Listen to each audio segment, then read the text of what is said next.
Shefsky here, and welcome to Fantasy House. Every week, a different guest takes us on an imaginary tour through their made-up, trippy, personal, cartoony fantasy house. It's the world's only NSFW real estate podcast. It is HGTV on LSD. It is like MTV Cribs in a cartoon Rick and Morty style world. It is so much fun. Every episode is brought to you by me, Jon Shefsky, your Southern California real estate agent.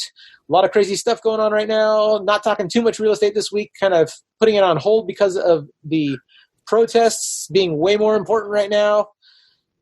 So, if you want to talk about real estate, please, I guess when you're listening to this, because I'm not releasing this right now during the protests, out of respect for the seriousness of the situation and the stuff we as a society need to focus on. So I think when you're listening to this, hopefully we'll be past that and moved on to more progress and some changes that have been made. And by then, dude, if you want to talk real estate, buying, selling, investment properties, or you're just curious about the market, all the weird stuff going on in 2020, hit me up. Send me a message on fantasyhousepodcast@gmail.com or send me a message on Instagram.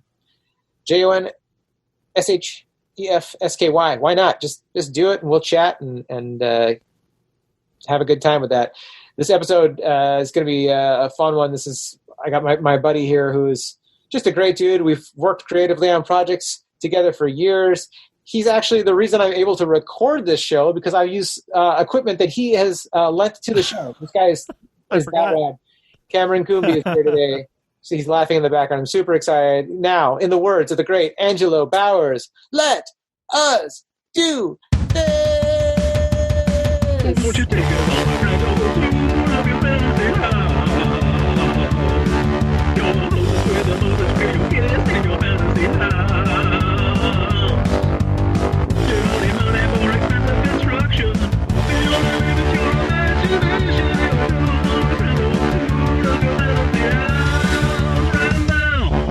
How you doing, my dude? It is good to fucking see you. Dude, it's so good to see you too. Oh man. How are you locked away in your apartment? Oh, I'm doing okay. I actually haven't been locked away that much. No? Have you been going into the studio? Yeah. Media is considered an essential business for some reason. Yeah. I think they mean news media, but my bosses are running with a loophole. Yeah. So, yeah, we're still going to the studio. My two mixers are kind of part of the... they're part of my quarantine bubble, as it were. But yeah, I've been going to work most days of the week. Has that been scary because of the virus, or has it been nice to be able to still be social and have some sort of normalcy? Oh, it's nice as fuck. I mean, I'm the kind of person I need structure. Otherwise, I wake up at 10, and then I wake up at 11, and then I wake up at 12, and then I wake up at 1, and so nap the day away. Yeah, so it's definitely needed for me. And then also I'm the kind of person that I'm down to be, I don't know, on my own at home. Yeah. Yeah. So I can kind of it'll allow me to just receive. I'm not even an introvert necessarily. Yeah. But I'm lazy. So I'm just fine to recede into my own little world and work on my shit at home. Yeah, but you're an artist. Kind of you're an artist. You got to be a mad scientist in your lab sometimes. Yeah, exactly. So, how are we already recording? Is this the podcast? Oh yeah, dude, we're already recording. Oh yeah. Yo, what's up? It's your boy coming at you. Keep going in character. Cameron Combe is CamCom Online. I'm known for all my sweet memes and hella sick tracks. People come find me. No, I'm not gonna plug shit. Oh, you're hilarious. Your sweet memes and hella tracks, dude. Oh, it's so good to see you, dude.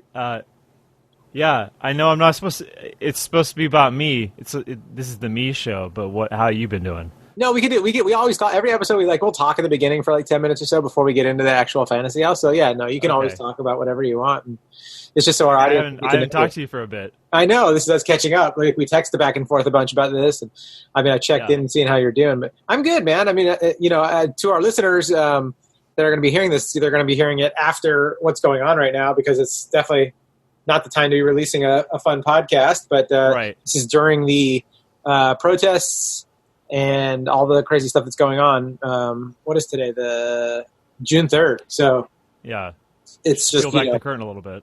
Huh? That's just to like peel back the curtain a little bit. But I think kind of for I figure people need like an escape. They always need. For me, man, like I listen to a lot of podcasts, and like this is one of them.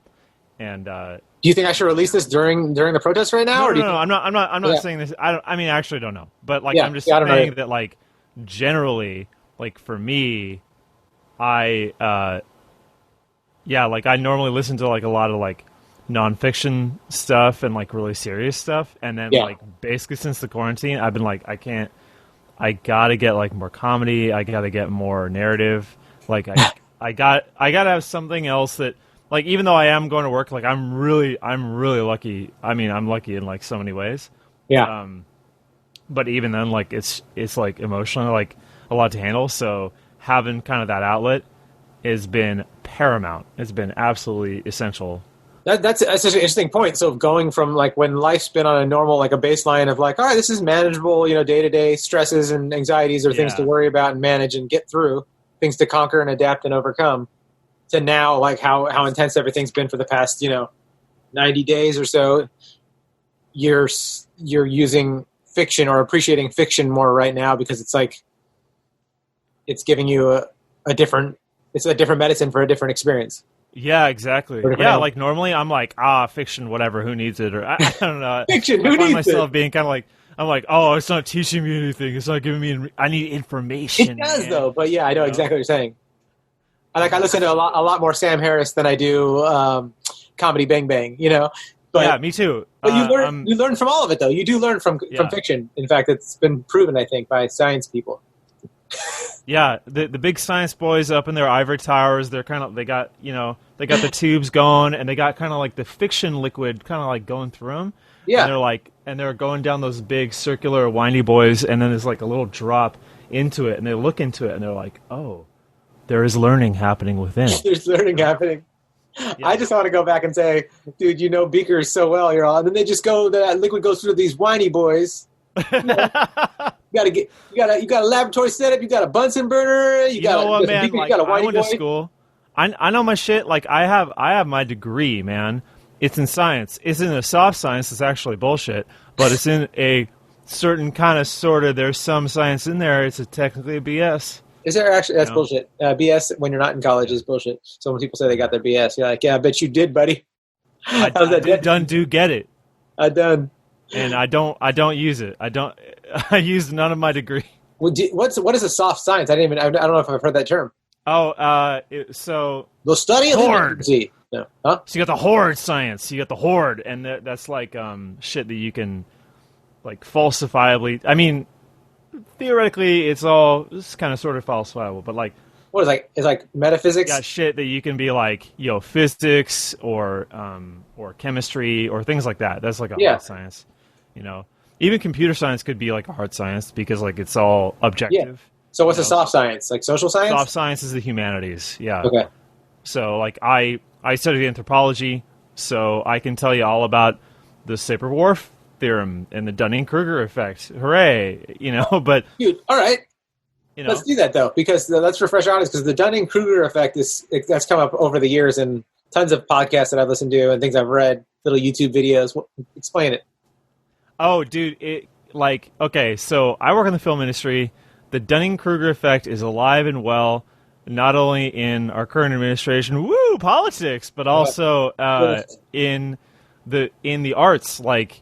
The Dunning-Kruger is basically like the holy mountain that everybody like bows before. The people at the peak of Dunning-Kruger mountain are the ones that primarily are getting jobs as directors or producers or whatever, and those of us kind of working below the line. I'm not explaining what it is. Yeah, you're not. No. Okay, I'm going to let you do that. Then I was going to say, okay, now put it in a brief, concise, what 2 is seconds. it? The Dunning-Kruger effect is basically that it's a graph that can kind of show if you don't know anything, then you don't feel confident about it, right? You have a subject, and the two axes are confidence and expertise. Mm-hmm. As your expertise grows, if you learn a little bit about a subject, your confidence shoots way up. So you get like this huge confidence spike. Yep. And then you learn a little bit more, and then you learn what you don't know. And then it shoots almost all the way back down. So that first time you learn a little bit about a subject is when you're the most confident about your knowledge in it, right? Okay. So that's kind of like the peak that I like to call like Dunning-Kruger Mountain. Yeah. But then you learn that you don't know most of the subject, and then it goes all the way back down. And then it never quite... the more you learn, it rises slowly, but it never really quite gets back up to that initial peak. You're always chasing that dragon, that rush of like, I know what I'm talking about. Right, exactly. And so sometimes the problem can be that like people selling themselves, like in the arts or whatever, like in honestly anything, politics, or whatever. A lot of times people are getting jobs or getting power or whatever the hell based off of their confidence rather than based off of like their competence, demonstrable competence, right? Yep. Yeah. So that's the Dunning-Kruger effect, and so that's kind of what ends up ruling our day a lot of times is that like the people. So I work on a mixed stage. We're working on the audio for all of your favorite TV shows, and it's actually. And maybe you could explain the Dunder Mifflin effect. Stupid. That's the effect where you have to pay $500 for information that you could just look up on Google right now. Thank you. Is that an office joke? That's a college textbook joke. Is that from the episode when Michael Scott goes to the college and says that he tells them like paper's going to be around forever? Because that's how people learn or whatever. And then they all go to their laptops and type that in. Write that down. And then they all type it in their laptops. No, because I'm a pleb that doesn't. I haven't watched a lot of The Office. I've watched a little bit. Oh wow. Okay, no worries. No pressure here. I'm one of those wild kind of like mavericks that I'm going on the outskirts of comedy, man. The Office. What's that? What have you been working on lately? What have you been doing at your job specifically? And what has it been on? What shows or movies? One show I hate, so I won't name it. And then the other show I actually do like is called No. I do kind of like it. I probably wouldn't seek it out if I wasn't working on it. But that's kind of the interesting thing, right? It's called Nosferatu. It's a vampire show? Yeah. So that's for AMC. And we just finished the final episode of the second season, which may or may not be the final episode of the series. Yeah. We'll see. But I like that show because it's a mix of goofy horror and like down-to-earth family drama. Like it's actually really well done. Oh, wow. Like where if it's just the family drama stuff, you're like, shit, man, this is like compelling and like these performances are really good. And then there's Zachary Quinto playing an old creepy vampire man named Father Christmas. That's his name, Father Christmas? And he's taking little children in his like dilapidated what is it, a Rolls Royce or whatever? Yeah. And taking them into Christmas land and turning them into evil little goofy horror children. It kind of reminds me of like, did you see It? Like, watching the recent versions of It. Oh, I haven't seen the new one. The new one, right? Yeah. So I've only seen the first one, but like, you got those parts with all the goofy horror clown shit. None of that scared me. I was like, oh, fun, goofy horror clown. And then it gets to the part with like the girl and her dad, and I'm like, oh shit, this is too real. This is too real. Oh man, this is harrowing. You know? Can we get back to the goofy horror clown? Yeah, I like sillier stuff. Any of that serious, scary stuff is just too much for me. And what are you doing, dude? I know you're working in sound, but like, explain so our audience can like get to hear what you're doing. It might be fun. Oh, okay. So I basically kind of like run the stage, so I make sure that everything's working. But like also, in my own my personal private times. I do it myself as well. But but the guys that I'm working for, the two mixers that I sit next to or I sit behind them, and I kind of massage their shoulders and I make them. No, I don't do that. But I make sure that everything's working really well for them. And what they're doing is basically, you know, when everybody thinks of sound, they're thinking like, oh, the music, right? That's like the least of what we do. Yeah. That's that's the simple part, right? Yeah, I mean, it's simple for us. Like, I'm sure the composers are like, hey, fuck you, man. Yeah, But, what you guys do in your part of the process. yeah, so for us, it's like all the dialogue has been recorded on set, and sets are really noisy, and they're really shitty recording environments. And so to get that dialogue on its own to sound good is a big fucking task. So that's why you have two mixers. One guy is just focusing on the dialogue to make it sound good, because it's fucking hard. And then you can say like, well, why don't you record it later? Well, when you record it later, if you're an actor in a booth looking at yourself on screen trying to match your performance, most actors aren't good at it, you know? Yeah, it's a whole different talent. Yeah, dude. And like, I don't blame them. Like, that's hard, you know, to like get back into the space that you were like on set. Like, you're looking at people, you're playing off of them, you're in costume. How much TV is that? You just woke up. How many shows are you watching where they're not actually saying what you think they're saying when they're saying it?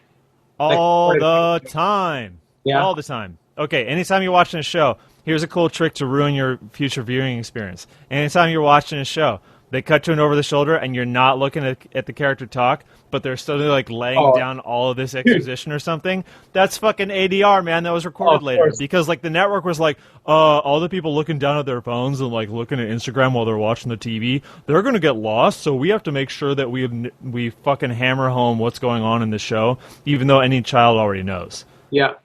No, I used to love that, dude. Like when I started editing back in the day, I would notice, like, because of tricks that I had learned on how to edit, you know, watching so much shows and be like, hey, Larry David's not, his mouth moving differently than what he's saying right now. Like, oh, they just cut to, like, they, you know, especially just to be concise, you know, you get what you call coverage, and you go, all right, now we need to chop, you know, 3/4 of what was said out and just get the story moving along. And then we just cut to the over the shoulder and just, yes, I do agree. And then cut back to the other person, you asshole. And then cut, you know. Yeah.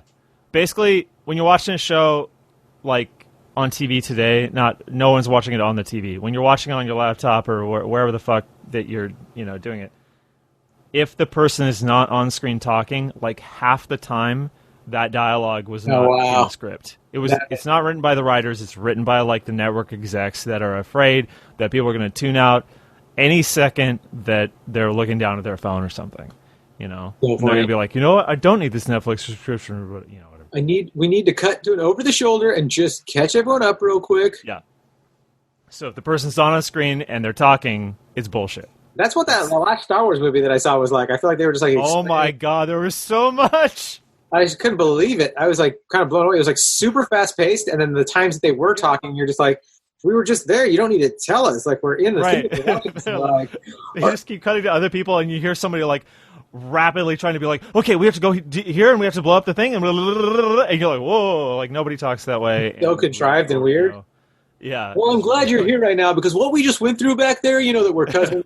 And in that last... Let me recap to you, my person that was right next to me the whole time that knows exactly what just happened. Yeah. Let me tell you what just happened anyway. They should stop. They should do a Rod Sterling character that comes up in the corner of the screen and goes, what you just missed in the last... If you will. Yes. Tune in if you'd like to keep up with this story. I just pause it. Finn may have thought himself a stormtrooper, but it turns out that he is actually a clone of Boba Fett. That's going to be the next one. Oh shit! I want that on a t-shirt with like a pink ball gagger and the Boba Fett helmet now. Let's get this puppy started. The orange drone is flying over your fantasy house. The fantasy house drone is flying over. What are we looking at? I want to live in LA, and I want to live near a metro station. That's kind of like the first rules of like the geography. There's the Vermont and Sunset Station, that is that's a red line station, because the red line's the best because it's a subway. People don't know LA's got a subway. We do. Goes one way. So, it goes east and west. and there's 2 stops that can go north and south. Dude, the subway's so fucking sick. I used to take it all the time, and I hope to move back to LA soon and take us more. But there's kind of the Vista theaters near there. It's like my favorite theater. Let's pretend the quarantine is out and we're all back to theaters and shit. Yeah, that's our whole episode. Let's just pretend. Right. That's part of the pretend. So there's like a big hill there, and I was like, let's just kind of like say that all those houses are gone, and on the top of that hill, right next to Hyperion Avenue, this is kind of near the Los Feliz area or whatever. On the top of that hill is going to be like my house. So that's where it be. That's where it is. Love it. So I think, if we're going to be in LA, we got to keep it kind of like aesthetically consistent. Okay. With the area. You got kind of like the Adobe, like a little bit minimalist, a little bit like mid-century modern, even though I've heard mid-century modern is not actually a real term, but whatever. Who cares? That's the way language works. Fuck you. Yeah, but if you could help me out as my real estate agent, what do you think kind of like that aesthetic would look like? Or what would that be called? Is there like another name for this? Well, I mean, if you're going to have some sort of eclectic thing, it's just an eclectic thing that you can do whatever you want with. If you're going to pick a theme, I would pick one theme and, give it your customization. So if you're looking at like a mid-century modern home, then do that. But if you're looking for like an Adobe thing, like do it and do Adobe right. It's like It's like with food. A lot of people always try to like change stuff, and don't get me wrong, like there's some fusion, like what is it, koji beef tacos, the Korean tacos, that kill it. But for the most part, like the thing I really want when I want good food, and I think many of us really want, we just want like badass sushi. I don't want like sushi like blended with other stuff, or I don't want like that's true, yeah. Some new kind of what do you call it? I don't mind when people change stuff nowadays, but like it feels like the simple, like just do it right, do simple. I don't know. I feel like I'm trying to like paraphrase Gordon Ramsay, like just have less ingredients, but pick the really good ones.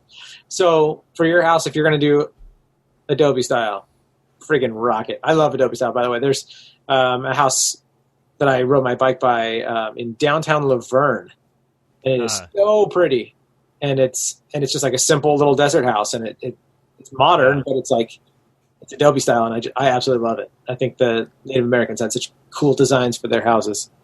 Yeah, so I figure like that was a long might as well just kind of make it part of the, like, it won't be like true Adobe because like it won't have all the airflow and shit, but like part of the strengths of that is that it's like the insulation and like the way that like it keeps everything cool and shit like naturally.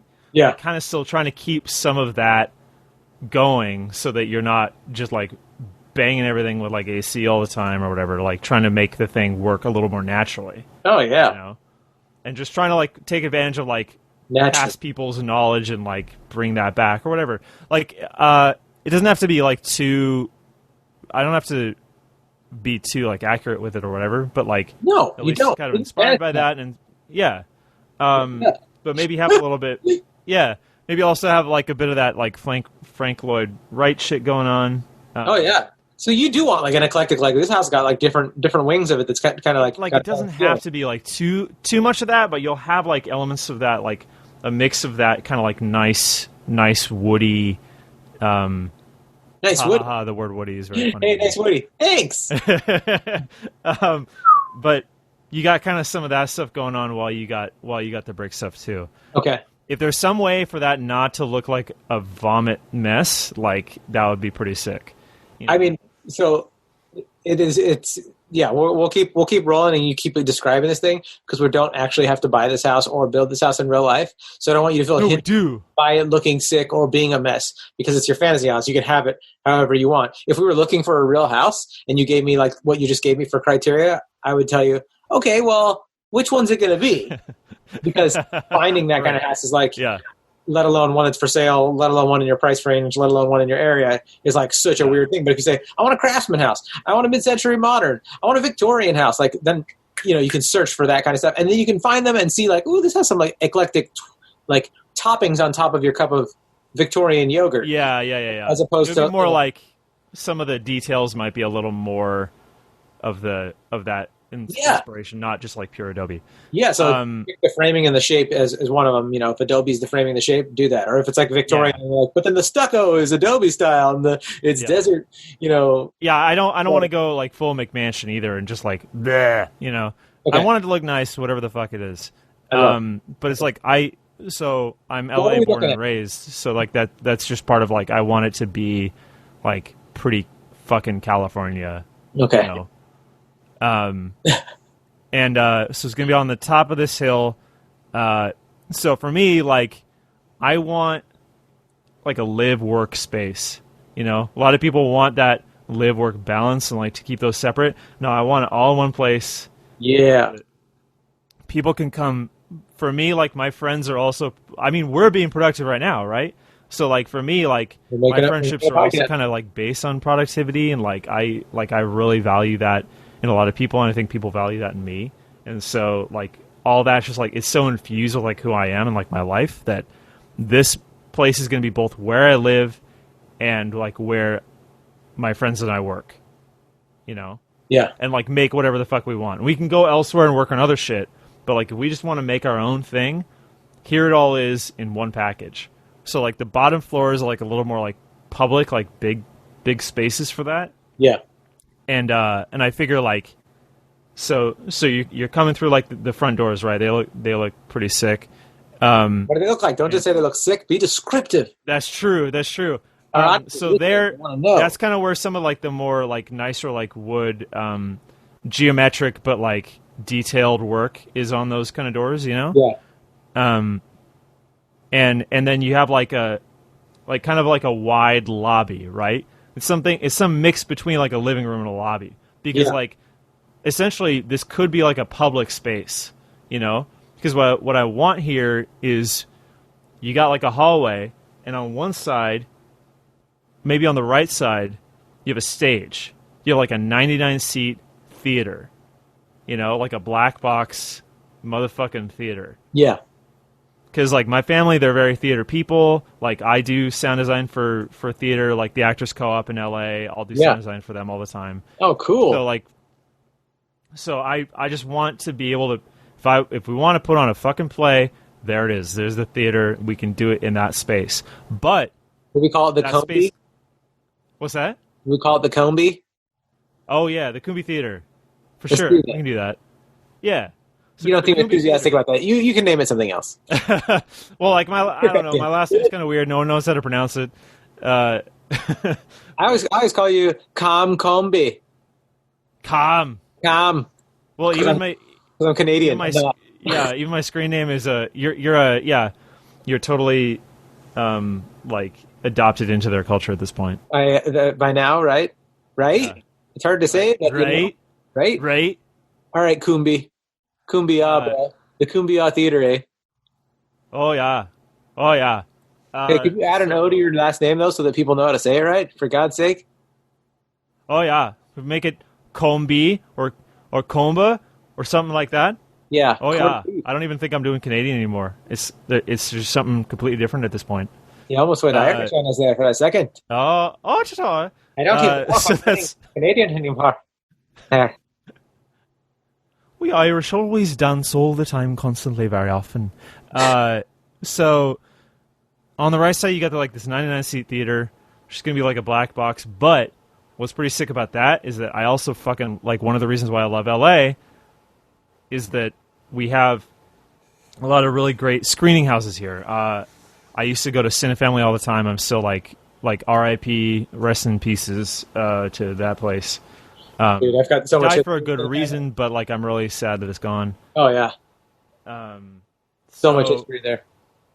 So for me, I'm like, this space is both like I could put on a play there if I wanted. It's got a theater, or it's got like a basically just like a proscenium stage, but you can lower a screen, and behind that screen is a speaker, so you can have full like 7.1.4 Atmos. That means nothing to anybody, but like you can have like full Atmos surround sound in there and have like a good screening. That's awesome. And it's got like a 35, a 70 mil, and a DCP projector, so you can project fucking anything in there. It's got like a 16 mil projector, You can put on whatever you want in that room. The film dudes and chicks right now are just like, whoa, whoa. Everyone else is like, okay, so you can watch stuff in there, okay, Yeah. okay. Oh yeah, oh sure, oh yeah. Oh yeah, you So- can watch stuff in there. So it could be like the new Bev is like they're all about like the purity of film. Like to me it's just like whatever you got, put it all up on there. Yeah. You got a good print, I want to watch good print. What would we be Don't watching have a in good the theater right now if we were filming an episode? What would we be watching? So we'd have like a Godzilla fest or something. Not that I've watched a lot of them, but like we'd watch like the OG, like watch the Criterion restoration, and then we watch Shin Godzilla just to be like, let's have back to back like a good like film projection and then a good DCP projection, like double feature, baby. Where are we going after this? So on the other side of that hall is a big ass like psych stage, like a cyclorama. Okay, so what is that? Cyclorama. If you've ever seen like those stages where it's just like pure white everywhere and like there's not even like a line between the floor and the wall because like there's a curve, that's like a cyclorama. Oh, I always just think of it as a soundstage. Okay, when it's round like okay. Yeah. So like it can be pure white, but what I'm thinking is they got this new technology called like virtual sets that they use on like the Mandalorian and shit. Yeah. So, like, these are just like big ass screens that can work like a set. So instead of doing a green screen, you just put up a big fucking picture of your set. Yeah. And then when the camera moves around, the parallax matches the camera move. So you don't have to do like green screen. But you could also you could make it green if you wanted to, and there's like a way to do that. That's interesting. I didn't even know they did. There's not a way right now. There is a way to do that in my world. Okay, good. So you have a very, very film industry practical lobby. Yeah. When you come into your house, you can make film and then Bottom watch. floor. Yeah, bottom floor is like productivity. Let's make shit. Let's watch shit. Let's let the public into this space. You know. That sounds like a good like you can start your own HBO right there. Yeah. Yeah. Combe, you're watching Combe. Let's make sure. Let's watch it. Let's let the public into the space. And then the show starts. And then probably on the floor as well, you got like a big kitchen. And here's I don't want like people having a slave for me, so it's going to be like non-sentient robots. They're also not sentient, so they're not slaves either. It's just like you got robots. They're making food. They can make a big amount of food for like 100 people or whatever that are at this play, or they're making it just for me, baby. I can't cook, and I want somebody to cook for me. What will we be eating? What will we be grubbing on right now? Oh man, dude, we were just talking about sushi. Now I'm thinking about sushi, man. Yeah, I'm always. Actually, the last time I think you and I hung out, we ate sugarfish. Yeah. Oh, So they're just like making some good sushi, and they can do it perfect robot sushi, perfect robot sushi. That's the name of the restaurant. They got a new roll. It's the Robo Roll. It's a little weird for humans, but if you want to try, if you want to like. I feel like Bender would be there and he'd be like making some sort of dick joke. It's called the Robo Roll. Yeah. I've actually been watching a lot of like Ghost in the Shell, so I'm thinking about. Like, oh, you're thinking a lot more serious animation. I think of Bender. I'm kind of thinking that, or I'm kind of thinking like the robot from like the new Star Tours. Okay, so I haven't seen the newest Star Tours. Weird Rosie the robot kind of. Very cute. Those kind of things. Yeah. I'm thinking Bender being like, it's called the robot roll, and then he would be like, ding, and like he'd shoot off like a couple like little screws or whatever. Like, I just busted a nut or something like that. And he'd be like, oh, there you go. But me and my guest would like some sushi, Bender. What's your favorite when you get sushi? Man, lately I've been more into the sashimi. What do you get? What fish?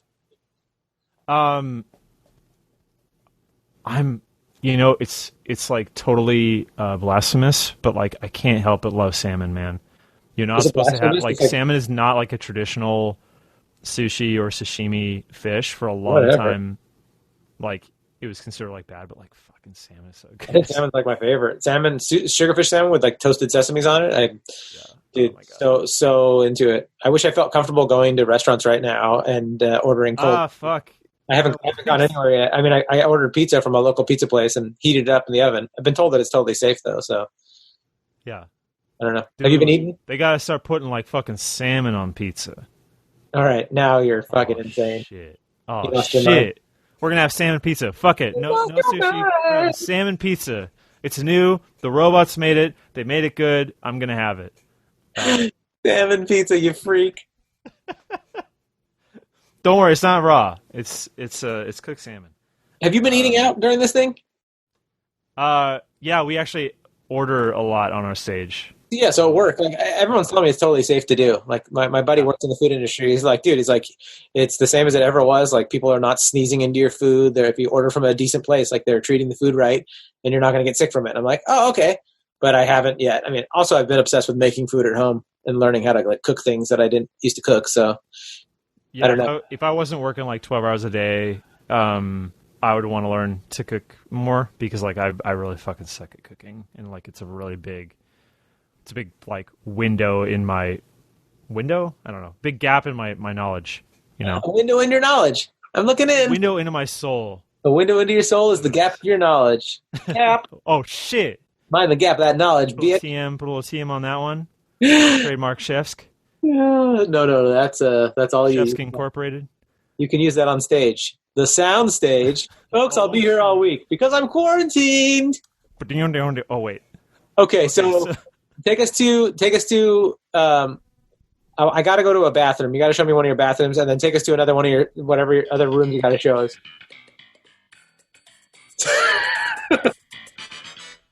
That's for you. Dude, that's so It was way too long for me to get that to go. No, I appreciate every second of it. How can you One of the not? things I wanted to do was to make a little soundboard for my phone. So I love how people use Curb Your Enthusiasm. Boom, boom, boom. oh yeah. In like, I should put that on there, huh? Oh, 'Cause it's one the of my other one favorites. I have right now is just like the laugh track, yeah. like standard but laugh track. Playing Seinfeld though is just very, very rad of you. Very cool. Yeah. I I should put Curb on there though. would like a bumper sticker that says WWJD and underneath it says "What would Jerry do?" All right, Shit. so let's go to a bathroom. I want to see a bathroom in your place, and then I want you to take us to another room or two. So it's kind of like on the bottom floor you got like more like the public style Take me to your weirdest bathroom, the most interesting capacity. Ooh, weirdest? I didn't even think to have a weird bathroom. Oh, you don't have to. I was your weirdest, like whatever you No, know. I like this. See, like, I live kind of like utilitarian, like IRL. So I don't think about aesthetics that much. So like, it's already kind of like mind expanded, man. Like we're really kind of like digging into it. So yeah, like I like the challenge of like, what would I do with a weird fucking bathroom? You know what? So you got the bathrooms on the bottom floor would have the weird fun stuff. There was a restaurant across the street from Pasadena City College that had this, so I want to have some version of this where you'd go in and you'd have like signs up all over the place, and in the bathroom it says, "Don't push the red button. Don't push the red button. Red button is off limits. Don't push it." You know, and you go into this bathroom and there's It's the eraser button, you fool! Right. So there's a red button, and like a lot of people straight up would not push it, but like plenty of times, even if you're out in like the regular area, you'd hear it go off. And what it is like it would just like go disco mode. Like disco lights would all come on. Like there was a disco ball in there the whole time. You didn't even see. Really? It would, like damn, That's genius. Yeah, dude, it was great. Just like a surprising thing that doesn't really hurt anyone. So, but it's still got enough surprise to be like, "What the heck's going on?" To kind of like wake you up for a second and make you appreciate something novel. Yeah. I love it. So it'll only be like after you wash your hands. Like it won't be like in the stall. All right, pretend like I push the button. What happens? I push the button and your red button. Sing the song or. Oh, dude, what would I have going? Because I was thinking You can have the same song. You don't have to have a different song. Well, let's just do the disco. Okay. Let's bring it back because that restaurant's gone. I want to pay homage to that place. I love that place. What kind of food was it? It was Luigi Ortega's, and it was Italian-Mexican fusion. Interesting. It was It good? was really interesting. So they had like a Mexican pizza or things like that, but they also had like I was just making fun of fusion foods earlier. You're like, the place I'm thinking of, Italian-Mexican. right, but also they had like exotic meat. So you could have kangaroo or alligator. Weird. Or yeah, so you could have like a kangaroo taco. That sounds super trippy. Fucking weird. And I think for us in America, we're like, no, don't hurt the kangaroos. In Australia, they're like, dude, those guys are assholes. Like, fucking. Are they assholes? Yeah, from what I heard. I mean, I don't know any personally, but anything that's like an intelligent creature, I'm just like, can we not eat that? Like horses, I'm like, can we just not eat the horses? No, like, me too. Like, I pretty much feel the same way. Even Like, pigs. I don't. I didn't actually go for that stuff a lot. Like, I'm not some kind of like vegan or something, but like, I actually find myself just eating vegetarian or vegan. Like, what did you eat at a Mexican, Italian, vegetarian place? Would you get a bean burrito spaghetti bowl? You fucking probably, freak. yeah, something like You that. weirdo. Well, I don't know, man. You got like Veggie Grill, they're making like fake meat, and she's like, fuck it. Like, it tastes better than the real shit, or it tastes more like consistent at least. Dude, Veggie Grill is so good. The buffalo chicken salad there, I'm like, this can't be good for you. It tastes so good, and you're like, it's not meat. It's got hardiness and flavors. It's got to be some sort of weird oils and trippy stuff that's dangerous. But you know what? That's how, like, vegans have to work for their food. They really so know the food's going to be good. Yeah, it's true. You know? Versus like people that are just like, I don't know, whatever, my dad showed me how to do this, and you're like, this is kind of shitty. Yeah, it's a lot different when you have to make that chicken happen versus if it's an inherited chicken. Right. Inherited, like in the way we're talking about. Okay, take us to, so we've got a few minutes left. We should go to like your master bedroom, or if you have any other kind of specialty rooms, like take us to them. Let's do it. Yeah, like upstairs, you got like some edit bays. Like there's nothing too special about that. But for the most part, like upstairs, like living, you know, got like a couple master bedrooms. For me right now, I'm a single boy, so I don't know what will come, but you know, just try to leave some. I'm a single boy, and I don't know what will come. For me by myself on a Friday night. Just trying to leave some room for the future. Yeah. Gonna work up an appetite for some salmon. Gonna have some sex with my hand in this one. Gonna have a fish taco. That's a weird song, but it was worth doing. Okay, so go. I'm sorry. Yeah. So like the master bedroom, that's where you got like probably the most like ornate kind of like geometrical wood, styling and things like that. Just like really, really dope looking shit like that. And you got like a 4-poster like gigantic fucking bed. And you can have like a TV in there too, but for the most part, that's for sleeping and that's for fucking, but probably mostly for sleeping. If history serves me well for what's going on in my quarantine life. Well, if you had a pie chart for what beds are used for, even if you were boning all the time, you'd still be using it mostly for sleeping. So don't worry. Mostly for sleeping. You're still in the 1% of people that use beds. Right. So you got that in your master bedroom, and then you got like another bedroom next to that.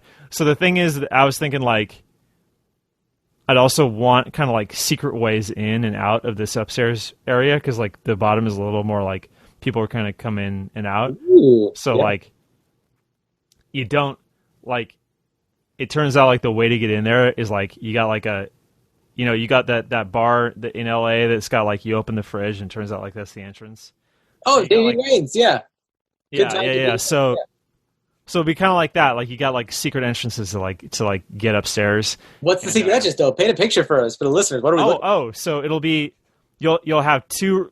You'll have a fridge on the left and a fridge on the right of the kitchen. Everyone will be like, oh, okay, 2 fridges, right? Like, nah, one of those, it goes upstairs. But you got other ways to get upstairs too, right? So like you got a way to get up there from the stage. So like so you got like a trap door, like drops you down, and then it'll just like whoop. This is where you get like more of the sci-fi shit. It'll just like a tube upward or a tube downward. Yeah, you can appear on the stage, like like right there, man,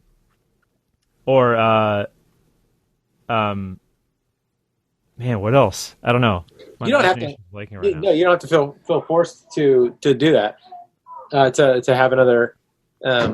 Yeah, but like I want to cover the place in like secret entrances and exits and things like that to get upstairs, to get out from one place or another.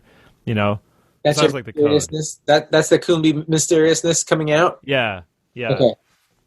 I just like weird shit like that, like a wall that you're just like that looks like part of the wall. But if you like you got like a piano in the lobby, and if you like, I didn't mention there was a piano in the lobby, but there it is. It's okay. Piano. You can add stuff at any time. There's no rules here. Right. You can go back and change it. You play like a certain song on that piano. Yep. Like a certain like weird key combination that like no one would ever do, and like a door will like pop open like right next to it, like, you know. Yeah.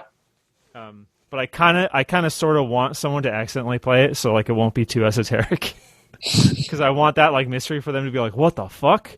And I'll come down with like, congratulations. You've passed. You've done it. You can now enter my domain. Yeah. Oh, and the maybe the final thing will be that like, because I wanted to be near the metro, so like I don't like driving. Like I'll have a car, like there'll be like a parking garage underneath this house. Yeah. But like I won't use my car that much. It'll still be It's like for emergencies. It's like for if you had to and you didn't have time to make travel plans. Yeah. Yeah. Like I'll have like a Robo-Man, like being a mechanic or something like that to make sure that the car fucking works. But like I'm not going to drive it very much. And it'll be electric as soon as I can get it to be electric. Yeah. I'm with you on that. This place will be solar as fuck. Like solar on the roof, solar. Solar AF. It's actually the name of the company, Solar AF. They don't even lease these things. They're granted by the government. Yeah. Solar AF. But like I'm never going to use that car. I'm going to ride my bike as much as I can. But like if you know multiple people want to get down to the metro to like walk up or whatever, you know they can walk to the place. It's not like too far, but like there will be like a line that you can. A line, basically like a zip line down to the metro. Yeah. From that hill, you know, and if you can't take the zip line, then there'll also be like a basically like a people mover, you know, for like people that can't, you know, hold on or whatever. Yeah, dude. I'm not liable if you all to get to the metro though. It's like you have all this cool stuff, and they're like, it's to get to the metro. This is a romantic right here, Cameron. Right. You're a romantic, and you love the metro. Yeah. I used to take it, man. My buddy Angelo and I used to take it. We go into the valley, take it from, was it Santa Monica and Highland? Santa Monica and... Vermont and Santa Monica? Is it Vermont and Santa Monica? Yeah. So we take it, we go to, because we try to have like 4 or 5 open mics sometimes in a day. And this is like, 10 years ago. But yeah, we would take it and it would be really fun to feel like you were actually like using a subway system too. Like we'd feel like real comedians because neither of us got to really ever like do comedy in New York. And it was like, that's the romantic, cool way to do it. So yeah, we used to use that metro, and it's great too. Cause you could drink and be like, yeah, we're just, hopping on a train. That's the best part, man. Don't worry about driving safe. Yeah. And I think maybe another note will be that like the master bedroom, it's not going to be closed off. Like you will have, like the whole building will face west toward LA proper. Like Adam. Yep. Adam West. But like you know that? Okay. Adam West. But then there will be like a giant fucking window in the master bedroom. You can like close it if you want or whatever, but there will be a giant window looking out over the east. So you can like there's like Silver Lake, like the lake is right there. You can look out on the 5 because who doesn't love looking at the 5? But like you just like look out that way on that part of this of the city and like the suburbs and stuff.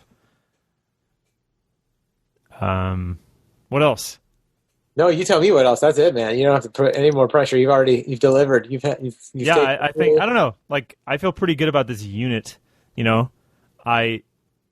What I like about it is that it seems almost attainable. Yeah, and I mean that's one of the things I love about this show. And I did initially start the show thinking this. It just kind of grew. I initially wanted it to just be an exercise in imagination, and that was it. It's something to do with like people getting to build because we all have that some form of whether it's abstract or it's actually Lego, but that feeling of wanting to create and build. And then our home is such a primal thing. I just wanted people to just like imagine building a home that was about their personality. But one of the things that's totally come out of the show is that I love when it inspires. And I've had, other guests that have been on describe their show, and then they text me a week later, hey, I ended up buying this so-and-so because we talked about it in the fantasy house, and I put it in my room, and it's like I want it to manifest into what is physically realistic, Yeah. Our mutual friend, Emily, Emily Moran, she her episode, she was talking about gardening and how important that was to her, and she lives in this cool giant, she has a, what do you call it? A really nice LA home in the hills. And it was all about this garden that she had there. And she texted me or called me. I forgot. I think she texted me like later that day and said, hey, after the episode, I immediately went home and just gardened for the rest of the day. And it was it made my day. I was so excited. Yeah. So I want that. I want that so bad for people to be like moved and inspired. And it's helped me figure out stuff too. Like for my own life, even if you're renting a studio apartment that's 400 square feet, it's like you say that, oh, I want this and that and blah, blah, blah, blah. It's like, well, you can have you paint your wall that color and put that kind of sconce up, or like, Yeah. You can theme anything. A cardboard box you could theme. So yeah, dude. Yeah. So like, maybe go on a passion rant. Mwah! Back to you. No, well, Back to you, man, like I said, like I don't think about aesthetics that much, and I probably should more, because the truth is I actually do have like strong opinions about things. Yeah. And one of the things I didn't bring up is like, what is the art that I would have all over this fucking place? Yeah, dude. Yeah. What is it? Pictures of me it's naked. Like really dope illustration, What does that mean though? That means a lot to different people. So like, actually, look, you can, the listeners will not get this experience, but like, so like that. Is that from Ghost in the Shell? No, so that's from like so I just showed him my shirt. Cam just showed me a shirt. A shirt that I like, and it's gotten me back into graphic tees, which I haven't worn in a long time. But because I'm like, oh yeah, I like good illustration. This one is it's just like it's a YouTube group I like, and I've been watching their shit for a long time, called Mega 64, and they just like commission an artist to like make something for them. That's awesome. The artist is I think her Twitter handle's like Kinuko Cakes or something like that. But she's actually like an animator. So the way that she kind of like illustrates is very, it's very dimensional. Mm-hmm. And that's what I really enjoy about it, is that it's got a lot of like really high quality drafting that you can imagine turning this thing around in 3 dimensions, but at the same time, it's very graphic. It's very 2-dimensional. Yeah. And that's something like I value a lot in art, is that kind of mix of like, how are you mixing the craft with the abstraction to make something that's like aesthetically pleasing, but also like it's got this weird like brain future shit, and it's, I don't know. I like looking at this and like finding more. Yeah, and so like finding pieces like that fit that sort of thing that I enjoy. Friggin', and just to advertise for Cam on this episode, you're a fucking awesome like teammate and like person to work with, and the few things we've done over the years is just like, you're one of those people that's like, it's a pleasure to communicate with you. You've never ever, since the first day I met you, it's never ever been like, ooh, I gotta call Cam, or I gotta text, or we have to, anything that's ever had to be interacting with you has always been fucking awesome, and you're just a great dude. So I can't thank you enough, and I can't recommend you enough for people that would want to work with you. You too, John. No, seriously, that was not for you to throw it back my way. But what would you like people to, like, if you had a call to action for somebody right now, for listeners, like, what would you like people to reach out to you for? Any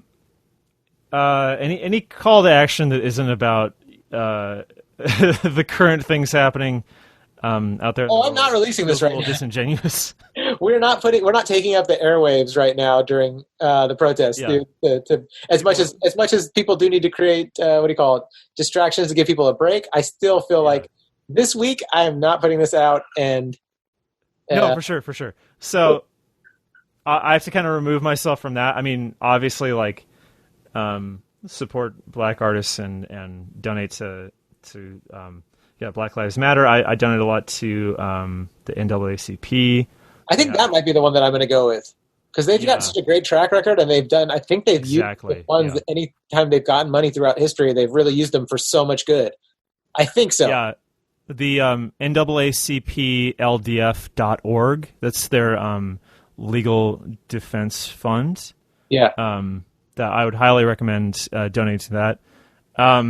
If we're talking like non-political, I don't need anything, but I made a couple. Hey, if you like stupid internet meme shit that's like way over polished, and I spent like 3 months making for no reason, you can look at like my fucking YouTube channel or something.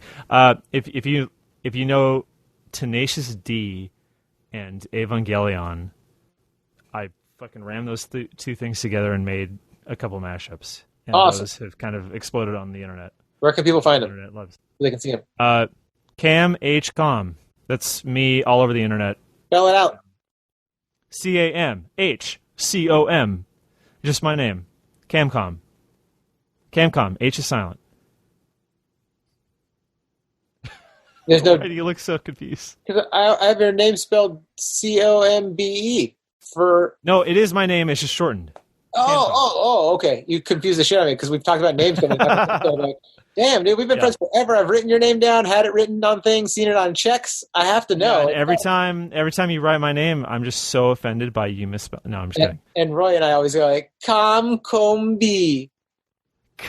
Yeah. And now finding out years later that I'm supposed to be calling you Cam Kumbi. It makes. As a kid, I was mad at teachers for mispronouncing it, and then I grew up and I looked at the way my name is spelled. I'm like, how could I ever expect them to pronounce it this stupid way? So funny. Okay. Dude, thank you for doing this. Such a good time. Thanks for letting us be a blessed guest in your house. Super rad. Guys, thank you for listening. I hope you're staying safe out there. I hope you're sticking up for what's right and being careful. Lord knows you got to be careful. There's still a pandemic going on. So, there's a lot of shit going on. Yeah, there's a lot of stuff going on right now. Take care of yourselves and, live a good life and be good. I don't know what else to say. Be silly and have fun. I still want people to be silly and have fun. No matter what's going on, you still got to be silly and have fun. Take care of the important shit, but be silly and have fun. Love a lot. And if you're a first-time listener, go ahead and hit the subscribe button. Give us a review. If you're a long-time listener, you can give us whatever kind of review you want to. I don't want to pressure people, make them think I'm being some sort of fascist. There's enough fascism going on in this country right now. Giving whatever kind of review you want, just give me a review. It would warm my heart and would make my day. And if you're a long-time listener, please hit the share button. All right, you guys. Be silly, have fun.